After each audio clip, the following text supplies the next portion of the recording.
안녕하세요. 네, 이번 시간에는 2024년 경영지도사 2차 시험 마케팅 분야 소비자 행동론 기출문제에 대한 내용들을 좀 강평하도록 할 텐데, 역시나 이제 개별적인 문제 보기 전에요. 이제 전체적인 얘기 드리면, 사실 소비자 행동론 같은 경우에는 뭐 특별한 거 이슈 없었어요. 그러니까 그 예전과 똑같은 형태로 문제가 출제가 돼 왔고, 올해도 출제가 됐고요. 그 다음에 단지 조금 더 차이점을 얘기한다면 그 문제들이 좀 더 잘게 쪼개져 있다는 정도? 예, 그 정도 말고는 뭐 크게 예전에 출제 경향과 크게 다르지 않았고, 역시나 그 문제들을 보게 되면 그 우리 기본서 내용들을 그냥 카피 앤 페이스트해서 그냥 문단 자체를 좀 옮겨 놓는 형태의 답안 작성을 하게 만드는 형태, 그런 형태의 출제가 그냥 대부분이었고, 그런 형태의 문제였다고 보시면 되니까 뭐 크게 뭐 특이한 상은 역시나 없었고요. 난도를 따져도 역시나 뭐 크게 어려운 난도라기보다는 그냥 중정도의 난도였다라고 보여지는 문제입니다. 그래서 그렇게 보시면서 일단 전체적인 전체적인 이제 총평 얘기 드리는 거고요. 그럼 이제 문항 하나씩 보시게 될 거고,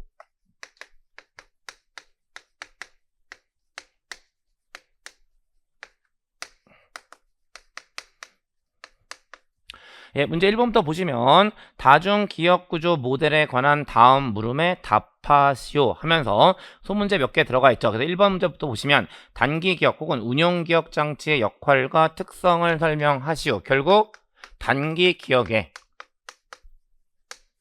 역할과 특성을 물어보는 문제라고 보시면 되고, 역할과 특성에 대해서 간단하게 답안 작성하시면 되는 문제이죠. 그랬을 때 먼저 역할은 어떤 역할을 가지고 있는 거죠? 이 단기 기억은 기억을 장기 기억으로 이전시키는 역할을 한다라고 보시면 되는 거죠. 한 번 더, 단기 기억은 정보를 장기 기억으로 이전시키는 역할을 한다는 게 핵심적인 내용이고, 요 내용들 가지고 답안 작성이 되면 되는 거고요. 그 다음에 이러한 단기 기업은 어떤 특성을 가지고 있냐면 용량이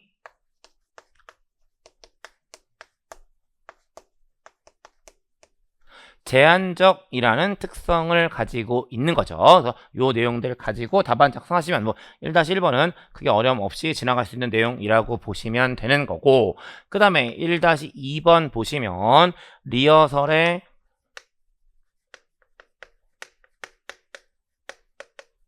개념과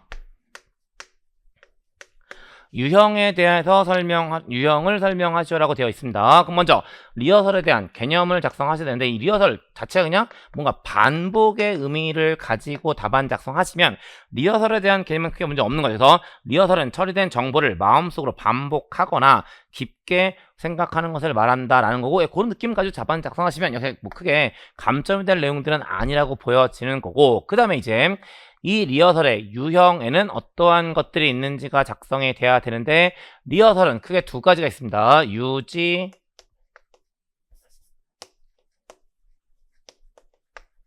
리허설이라고 하는 것과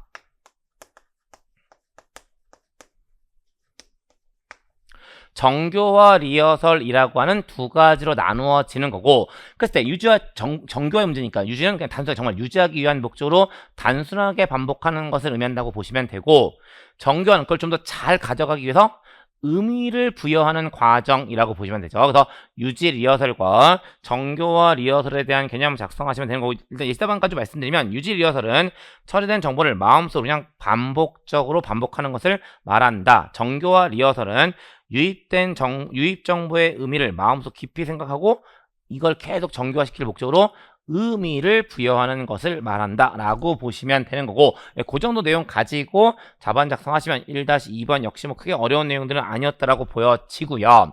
다음 1-3번 보시면 단기 기억의 리허설을 돕기 위한 기업의 마케팅 전술을 제시하시오.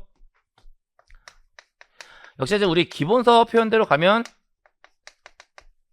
마케팅적 시사점을 제시하라는 얘기가 되는 거죠. 그래서 그 내용들을 보시는 거고, 그래서 이제 이거 기본에 그대로 있는 내용이고요. 예시답안 잠깐 확인하시면 시각화에 의한 기억 증대 전략, 기억 증대 기법을 이용하는 방법, 음악의 사용, 반복 광고 같은 것들이 있다라고 보시면 되고, 그 내용들 제시하시면 되는 것이 문제 1-3번에 대한 이야기가 돼요. 다음 1-4번 기억에서 계열 위치 효과, 즉 초기 효과와 최근 효과의 개념을 기억의 구조와 연결하여 설명하고 두 효과를 활용한 판매원들의 판매 전술을 제시하시오. 결국 문제 요구사항 초기 효과와 최근 효과 이 두 가지에 대한 것들 이야기 개념적으로 일단 정리하는 거. 그 다음에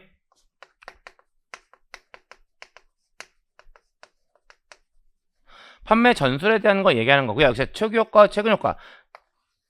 가장 먼저 들어온 정보에 대해서 높은 가중치를 부여하는 것이 초기 효과라고 보시면 되는 거고, 순서상으로 가장 마지막에 들어온 정보에 대해서 높은 가중치를 부여하는 것이 얘라고 보시면 되는 거죠. 그래서 그런 느낌 가지고 초기 또는 최초 효과라는 것과 최근 효과에 대한 개념 서술을 하시면 되는 거고, 그 다음에 이제 판매 전술인데, 이쪽은 이제 사실 제가 강의할 때 어떤 느낌 가지고 가장 많이 말씀을 드렸냐면, 이제 광고라는 거 가지고 제일 많이 말씀을 드렸는데, 이쪽 다르지 않습니다. 그러니까 지금 보시면 그 판매원들의 판매 전술이니까 이게 뭐와 관련돼 있다고 보시면 되냐면, 인적 판매와 관련돼 있다고 보시면 되는데, 그럼 이제 인적 판매원이 소비자를 만날 거고요. 그 판매원은 소비자에게 계속 정보를 전달해 줄 거잖아요. 그러니까 이게 광고 전달하는 거 똑같아요. 그러다 보니까 이제 얘기를 할 때 핵심 메시지를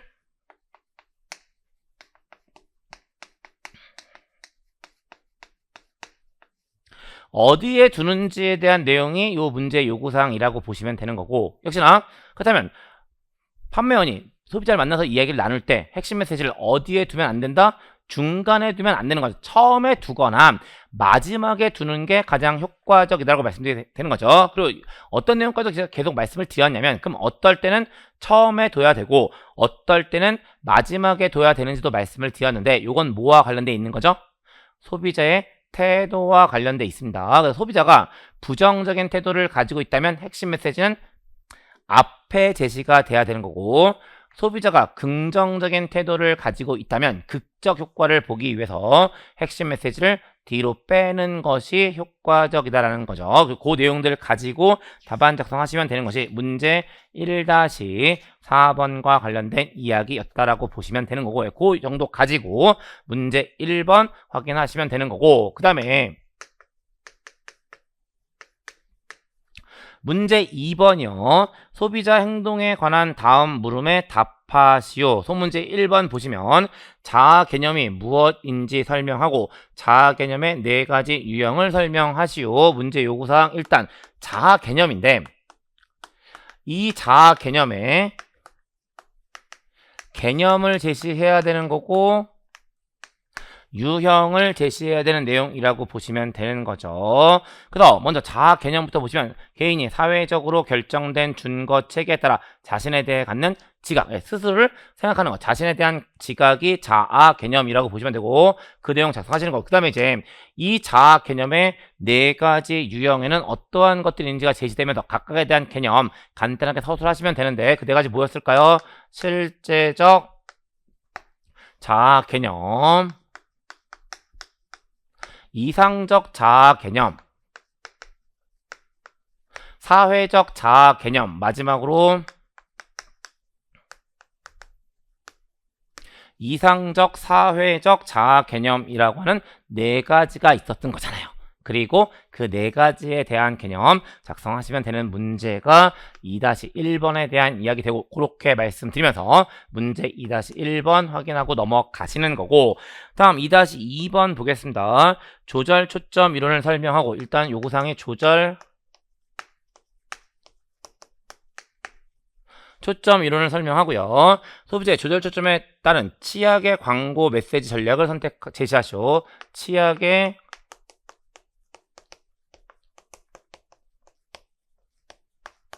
광고 메시지 전략에 대한 내용, 요구사항 요 2가지이고요. 그럼 이제 먼저 조절 초점 이론에 대한 것들 정리하시게 되는데, 이 조절 초점 이론에서의 조절 초점은 크게 2가지가 있는 거죠. 그리고 2가지가 바로 뭐냐면 향상 초점이라고 하는 것과 예방 초점이라고 이야기하는 두 가지로 나누어져 있다는 사실이고, 요걸 가지고 이제 치약에 대한 광고 메시지 전략인 거거든요. 물론 이제 이게 여러분들 기본서는 뭘 가지고 되어 있냐면 자동차에 대한 내용 가지고 되어 있어요. 근데 이제 아마 출제자가 문제 출제하면서 치약으로 바꿔서 물어보고 있는 상태라고 보시면 되는데, 그럼 이제 어떤 형태로 접근법이 되냐면, 그럼 이제 치약을 소비자들이 왜 쓸 것이냐라고 했을 때 뭐 여러 가지 있겠지만, 크게 두 가지 이제 제시해드리는데, 그 한 가지 뭐냐면 미백 효과를 보기, 치아의 미백 효과를 보기 위한 목적으로 치약을 사용하는 경우 있을 듯 하고요. 또 한 가지가 충치 예방을 목적으로 치약을 사용하는 경우가 있겠죠.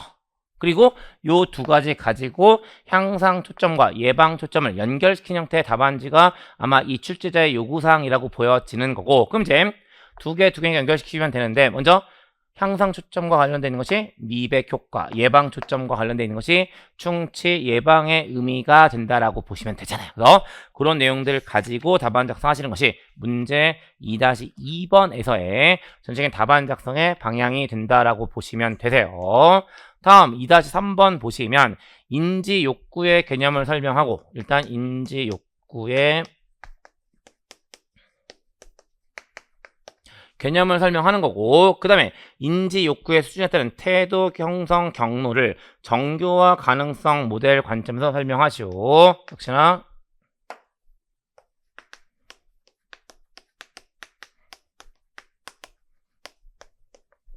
그걸 정교화 가능성 모델로 연결시킨 형태의 문제라고 보시면 되는 거고, 그럼 일단 인지욕구에 대한 개념 보시는 거고, 인지욕구는 생각하기를 즐기는 경향을 말한다 라고 보시면 되고, 그 내용 가지고 인지욕구에 대한 개념 작성하시는 거고요. 그 다음에 이걸 이제 정교화 가능성 모형과 연결시키게 되는데, 이 정교화 가능성 모형 역시나 중심 경로와 주변 경로와 관련되어 있는 이야기라고 보시면 되는 거고, 그럼 이제 이 두 가지를 믹스한 형태여, 인지 욕구가 높은 소비자라면 중심 경로를 활용할 거고, 인지 욕구가 낮은 소비자라면 주변 경로를 활용한다는 형태의 느낌 가지고 답안 작성하시면 되는 거잖아요. 그래서 그렇게 말씀드리면서 2-3번 마무리 짓습니다. 다음 2-4번 자기 감시성의 개념을 설명하고 자기 감시성의 수준에 따른 행동 의도 결정 과정을 합리적 행동 이론 관점 설명하시오. 역시 똑같죠. 자기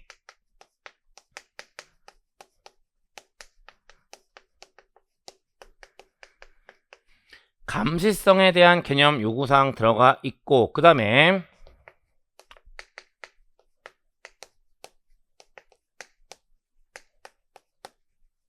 합리적 행동 이론에 대한 얘기하고 있는데, 여기서 얘기한 합리적 행동 이론은 피시바인의 다속성 태도 모형의 확장 모형에 대한 이야기를 하고 있는 거고요. 그래서 이제 얘는 어떤 얘기를 하고 있냐면 행동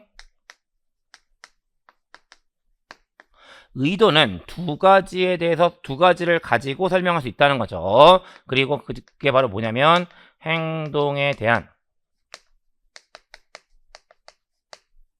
태도와 사회의 주관적 규범에 대한 이야기고, 그 다음에 다시 앞으로 가시면 자기 감시성 외부의 영향을 받는 정도라고 보시면 돼요. 그래서 자기 감시성 외부 환경에 영향을 받는 정도고, 이걸 이제 합리적 행동 이론과 연결시키는 내용들을 정리하시면 되는 거고요. 그래서 감시성이 낮을수록 자신의 태도에 따라 결정이 되는 거고요. 반대로 감시성이 감시성이 높다는 것은 외부 환경에 신경을 더 많이 쓰는 거고요. 감시성이 낮다는 것은 외부 환경에 신경을 덜 쓰는 거거든요. 그러니까 자기 감성이 낮은 개인은 자신의 태도에 따라서 움직일 거고요. 대신에 자기의 감성이 높은 경우에는 사회의 주관적 규범에 대한 영향을 더 많이 받는다라고 보시면 되죠. 그리고 그런 내용들을 가지고 답안 작성하시면 문제 2-4번에 대한 이야기까지 다 작성이 된 거고, 이 정도가 문제 2번의 요구사항에 대한 전체적인 답안 작성의 범위라고 보시면 되세요. 그 다음에 문제 3번 준거 집단이 소비자 행동에 미치는 영향의 유형 3가지를 설명하고 각 영향이 현저하게 작용하는 구매 제품이나 상황을 사례로 제시하시오. 문제 요구사항은 명확하죠. 준거 집단에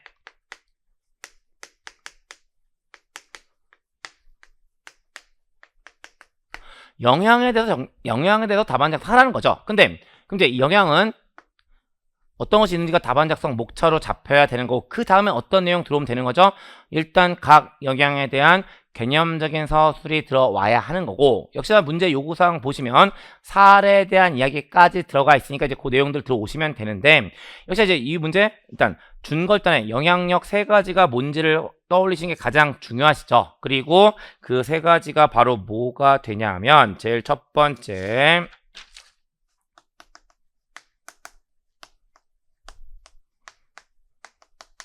정보적 영향이라는 것이 있는 거고요.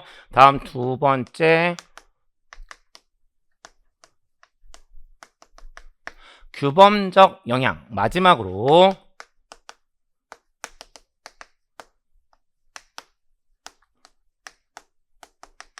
가치 표현적 영향이라는 세 가지가 된다라고 보시면 돼요. 그리고 그 세 가지에 대해서 아까 말씀드린 것처럼 각각에 대한 개념 서술을 하시고 각각에 대한 사례까지 얹어 놓으시면 문제 3번에 요구사항과 관련된 이야기는 전부 다 확인된 거고, 문제 3번 그렇게 작성하시면 되는 거죠. 다음 문제 4번 보시면 가족이 공동의사결정을 수행할 때 가족 구성원들에 의해 이루어진 역할 유형 5가지를 설명하시오. 결국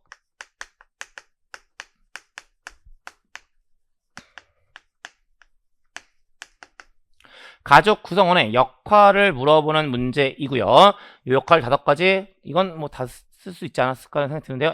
뭐 계속 반복해 강조했던 내용들이기도 하고요. 그래서 정보 수집자,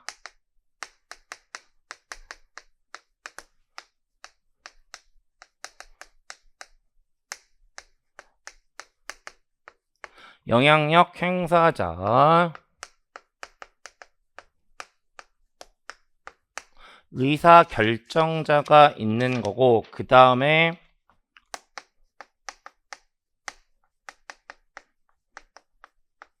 구매 담당자와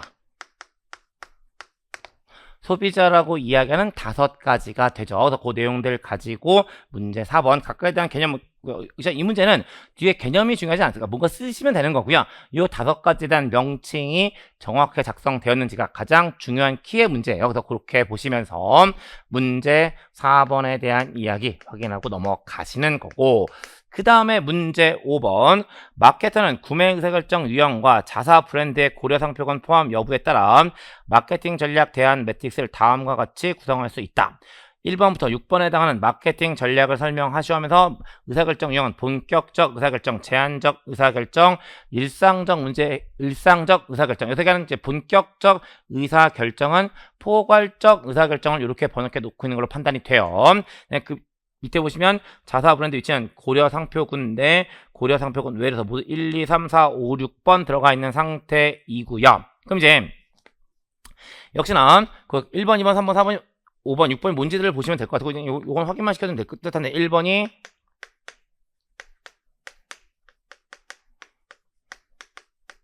브랜드 충성도고요. 2번이 관성적 구매라는 것이 되는 거고, 3번이 강박적 구매가 돼요. 다음에 4번이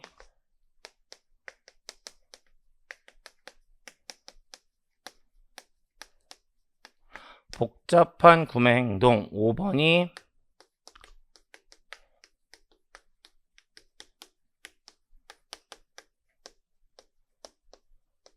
다양성 추구 구매 행동, 6번이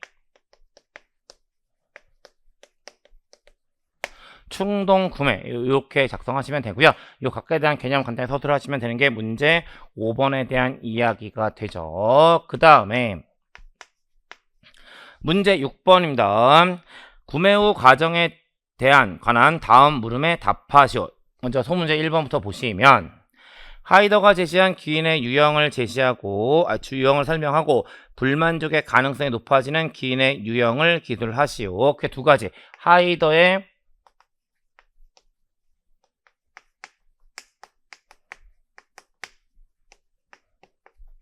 기인 유형에 대한 요구사항 하나 들어가 있고, 그 다음에 불만족의 가능성이 높아지는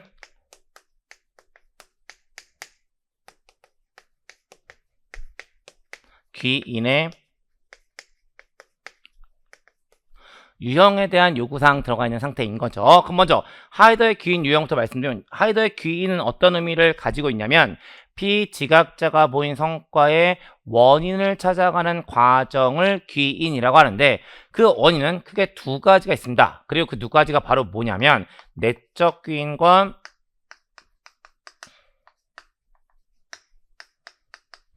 외적 기인이라는 두 가지가 되는 거고, 결국 하이더가 이야기하는 기인의 유형은 내적 기인과 외적 기인, 피지각자 안에 있는 경우와 피지각자 밖에 있는 경우 두 가지 가지고 답안 작성하시면 되는 거고, 그 다음에 불만족의 가능성이 높아지는 기인의 유형은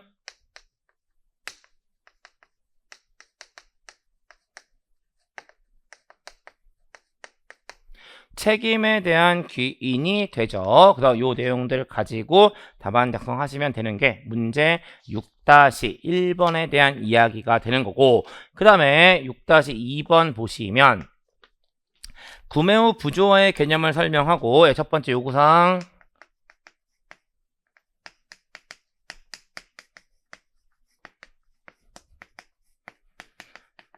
구매 후 부조화의 개념이고요. 다음에 구매 후 부조화를 감소시키기 위한 기업의 노력 두 가지를 제시하시오. 감소 노력 두 가지 제시하시면 되는 거죠. 그럼 이제 말 그대로 구매 후 부조화는 말 그대로 구매 의사결정 후에 발생하는 부조화를 의미한다. 다시 해서 일사만 표현대로 가면 인지 부조의 한 가지 유형인 의사결정 후 부조화를 소비자 행동에 적용한 것이다. 그 다음에 아까 좀 전에 말씀드린 것처럼 그냥 동어 반복적인 의미가 있긴 하지만 구매 행동 후에 발생하는 인지 부조화를 의미한다 라는 형태로 쓰시면 뭐 이쪽은 크게 어려움 없을 거라고 보여지는 거고요. 그 다음에 이제 감소 노력에 대한 얘기고, 이것도 뭐 종종 물어보는 거였고 기출에서도 한번 물어본 적이 있는 거죠. 그래서 첫 번째가 그 강화 광고를 통해서 소비자 행동이 너 잘한 거야 라는 것들을 계속 확인시켜 주는 거, 그게 바로 첫 번째 노력이 되는 거고, 그 다음에 두 번째 똑같은 얘기죠. 뭔가 감사의 뜻을 표현해 주면서 너 정말 그거 잘한 거야 라는 것들을 보여주는 거예요. 그런 것들이 구매 후 부조화를 감소시키기 위한 기업의 노력 가장 대표인 두 가지. 다시 보시면 마케팅 관리자는 강화 광고에 의하여 자사 제품의 좋은 면을 강조함으로써 소비자의 선택이 현명하였음을 확인시켜 준다. 두 번째, 마케팅 관리자는 판매 직후 감사의 뜻과 함께 구매자의 거래 후 서신, 안내 책자, 전화 등으로 구매자에게 선택의 올바름을 확인시켜 줌으로써 구매 후 부조화 감소에 도움을 줄 수 있다. 결국 소비자 너 정말 잘한 거야 라는 것들을 심어주기 위한 노력 두 가지 제시하시면 돼요. 그리고 그렇게 말씀을 드리면 문제 6번 확인이 다 됐고, 여기까지가 2024년 경영지도사 2차 시험 마케팅 분야 소비자 행동론 기출문제 전부 다 확인시켜 드렸고, 여기까지 말씀드리면서 마무리 짓겠습니다. 네, 수고하셨습니다.